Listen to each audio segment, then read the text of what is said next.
सारे लोग आपको गिराने की तदबीरें कर रहे होंगे और मालिक आपको इज्जतें अता फरमा देगा। उसकी बारगाह से हिकमत का तकाजा और हो जाएगा। हमने सारी जिंदगी लोगों को राजी करने में गुजार दी, सारी जिंदगी बुढ़ापा आ गया बच्चों को पालते, और बच्चों ने आखिरी उम्र में कह दिया अब्बा अगर कोई ढब का काम कर लेते तो आज हमारे दिन भी फिर न जाते।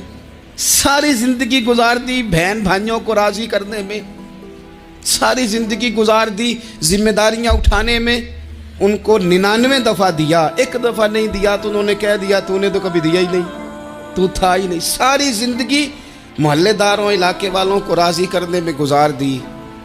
और मैंने ऐसे लोग भी देखे दीन के लिए वक्त गुजारा, लेकिन जब बुढ़ापे में दांत काम न करते थे तो वक्त के मुफ्तियों को भी मस्जिदों की कमेटियों ने कह दिया अब आपकी समझ नहीं आती, हमने खतीब को यौर रखना है, न देखो दुनिया की तरफ, दुनिया रुला देती है, न राजी करो बंदों को, बंदे थका देते हैं, न पीछे भागो हर वक्त दुनियादारों के, ये इंसान को कमज़ोर कर देते हैं, वो तो करीम ही